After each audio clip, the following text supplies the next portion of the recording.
बिस्मिल्लाहिर्रहमानिर्रहीम, अस्सलाम वालेकुम। मैं हूं करामत मुगल और मेरे साथ हैं ईसा नकवी। नकवी साहब, नून लीग अंदर की क्या खबर है? नामी ग्रामी ब्यूरोक्रेट्स हैं, मगरमच्छ अरबों रुपए खा के आराम से रिटायरमेंट की जिंदगी गुजार रहे हैं। बुजदार का एक करीबी तरीन ब्यूरोक्रेट 4 अरब बेटियों की शादी पर सिर्फ सलामी वसूल कर चुका है और आराम से रिटायरमेंट की जिंदगी गुजार रहा है। सियासतदान तो इनका बचा कुचा खाते हैं और चवले मारते हैं, ना प्लॉट ना गैर मुल्की शहरियत, क्योंकि इलेक्शन लड़ना होता है। पाक सरजमीन को ये ब्यूरोक्रेसी पलीत कर रही है। अच्छा। ये उन्होंने अल्फाज इस्तेमाल किए और इसमें एक एक जुमला अपने अंदर बड़े सैकड़ों किस्म की जो है ना वो कहानियां रखता है। अब अगर वो किसी के ऐसे ब्यूरोक्रेट को हिट आउट कर रहे हैं जो बुजदार का करीबी तरीन है, बुजदार को 3.5 साल हो गए हुए, और बुजदार का जो करीबी तरीन ब्यूरोक्रेट था, अगर वो 4 अरब रुपए बेटियों की शादी के ऊपर सलामी ले चुका है तो वो किसी न किसी की जानिब इशारा कर रहे हैं ना। और जाहिर है कि वो बुजदार को हर्ट नहीं कर रहे। और अगर हुकूमत ने बुजदार के उस करीबी तरीन ब्यूरोक्रेट के ऊपर कोई मुकदमा चलाना होता तो पीटीआई तो ज़ेर अताब है, करप्शन का मुकदमा चला लेते। ख्वाजा आसिफ साहब बेसिकली किसी के करीबी अजीज ब्यूरोक्रेट, किसी और के करीबी को टारगेट कर रहे हैं और फिर रिटायरमेंट का भी हवाला दे रहे हैं और कुछ लोगों के हाजिर सर्विस का भी हवाला दे रहे हैं। ये सारी बात करते हैं और फिर वो इसी को कोट ट्वीट करते हुए कहते हैं कि ब्यूरोक्रेसी और दूसरी अशराफिया की पुर्तगाल में पनागाहें मुहैया करने में सबसे बड़ा किरदार एक विर्क साहब कर रहे हैं। अब ख्वाजा आसिफ साहब इतना बड़ा दावा करते हैं कि जिसने इस वक्त बाकायदा हिलाया हुआ है मौजूदा हुकूमत को, इतना बड़ा दावा करने वाला शख्स अगर एक विर्क साहब का तस्करा करने, पुर्तगाल में पनागाहों की तस्करा करने के बाद चुप करके बैठ जाता है तो ये कहानी ऐसे खत्म नहीं होती, बिल्कुल हजम भी नहीं होती। अब खबरें क्या चली हैं, पहले खबरें बता देते हैं, फिर तरदीद और फिर अंदर की खबरें ये चली हैं कि ख्वाजा आसिफ साहब ने मुलाकात किया मियां मोहम्मद नवाज शरीफ से। वो ठंडे पहाड़ पे बैठे हुए हैं। ठंडे पहाड़ पे बैठे हुए मियां मोहम्मद नवाज शरीफ को जाके उन्होंने कहा है कि काम नहीं इस तरह चल सकता। वो मेरे एक ब्यूरोक्रेट हैं जिनको ये खबरें चली हैं सोशल मीडिया के ऊपर, ये बाकायदा इसके ऊपर बड़े बड़े ट्वीट्स जो हैं वो लिखे गए हैं और ये कहा गया कि जनाब ख्वाजा साहब ने कहा कि या तो बाजियाब कराएं जिनको उठाया गया, इस्तीफा ले लें, या मेरा इस्तीफा ले लें। अब ये जब खबरें चली और सोशल मीडिया के ऊपर इनका बाजार गर्म हुआ इस्तीफे के हवाले से, तो एक साहब हैं उन्होंने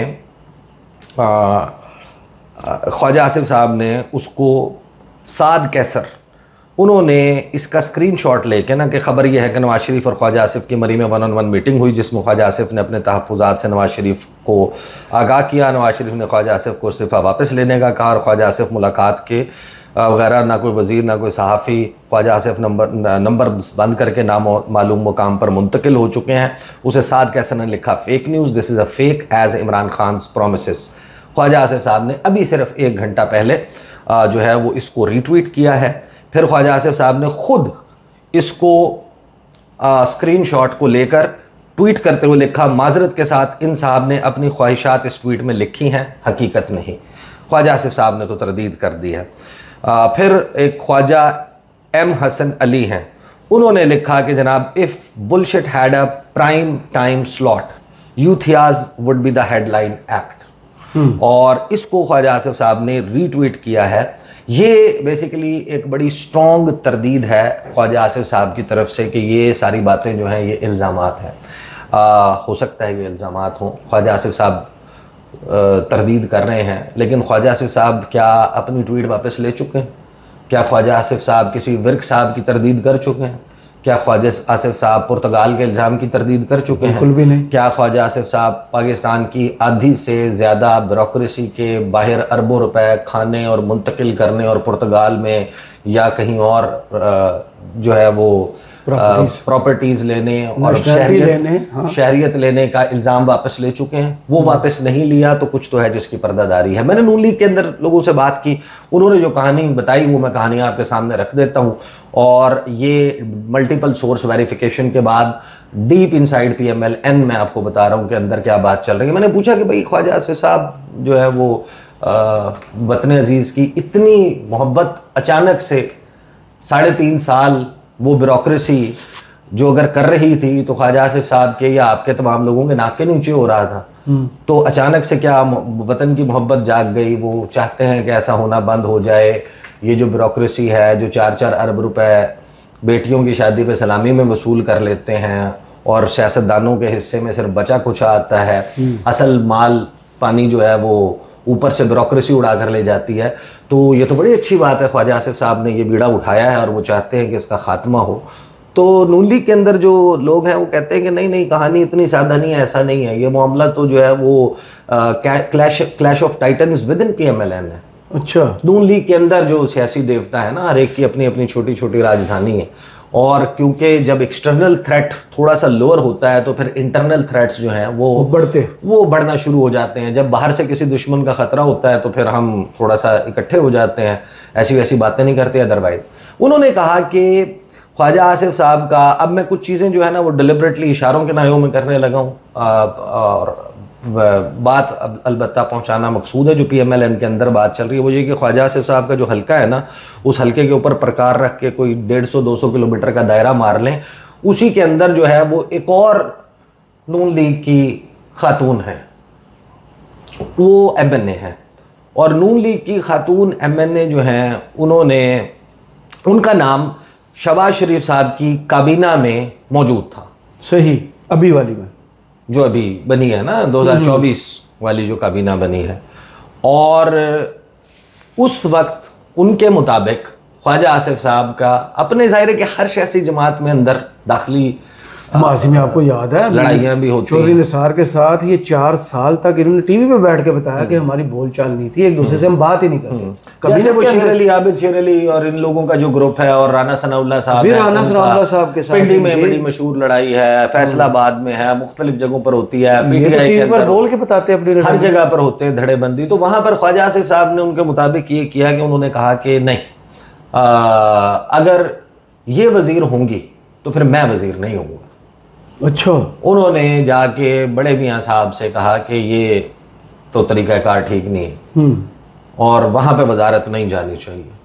मुबैना तौर पे नून लीग के इंसाइडर्स के मुताबिक ख्वाजा आसिफ साहब का ये एहतजाज या ये कि मैं फिर वज़ीर नहीं बनता, ये कहना रंग ले आया। अच्छा, और वो जो खातून हैं उनको जो है वो साइड लाइन कर दिया गया। अब उनके दिल में कलक था। वो जो खातून हैं वो पंजाब की एक और ताकतवर जो खातून है, अच्छा, उनके करीब नहीं थी, लेकिन फिर वो अचानक से उनकी जो है वो कुर्बत हुई और उन्होंने शिकायतें लगाना शुरू की इस हल्के के हवाले से। और उन्होंने जाहिर है कि अपना कोई स्कोर सेटल करना था ख्वाजा साहब के साथ, तो उन्होंने कान भरने शुरू कर दिए। जब उन्होंने कान भरने शुरू किए तो वो ब्यूरोक्रेट जिनके बारे में अब ये कहा जा रहा है कि वो एडिशनल डिप्टी कमिश्नर रेवेन्यू हैं जी, ADCR हैं, मैं जानबूझ के अब नाम भी जो है वो इसको स्किप कर रहा हूँ जी, ठीक है ना जी, वो ननकाना साहब से ताल्लुक़ है, स्कूल टीचर प्रिंसिपल, और वो उस फैमिली से जो है वो ताल्लुक़ है। वो ख्वाजा आसिफ साहब के बहुत करीब हैं। ख्वाजा वो RO भी थे, वो समड़ियाल के भी RO थे, वो फेवरेट RO जो है रिटर्निंग ऑफिसर। और उनके बारे में जनाब अंदर बड़ी नून लीग में कहानियां कि जनाब ये करते हैं वो करते हैं फलाना, उनके खिलाफ एक पूरा वो हुआ, उनका ट्रांसफ़र हो गया। अच्छा, अब नून लीग के लोग ये कहते हैं कि जब वो ट्रांसफ़र हुआ ना तो वो 2 से 3 दिन के अंदर वो एक्चुअलाइज होने से पहले रिवर्स करवाया, और उस वक्त ख्वाजा आसिफ साहब ने धमकी दी थी इस्तीफे की। अच्छा, और वो नवाज शरीफ साहब के साथ जाके मुलाकात करके उसका रिवर्सल कराया गया। ये अंदर पहले से ये लावा उबल रहा था, ये पक रहा था, ये कोई वो वतन अजीज़ की मोहब्बत नहीं जागी, ये कोई अरबों खरबों रुपए खाए जाने और बाहर मुंतकिल किए जाने का गम नहीं है। ये ताल्लुक़ इसका उस बात से है कि फिर ये होता है नून लीग के ही अंदर के लोगों के मुताबिक मुबैना तौर पर वो जो ब्यूरोक्रेट साहब हैं उनकी जो है उनको ट्रैप उनके मुताबिक जो है वो किया जाता है।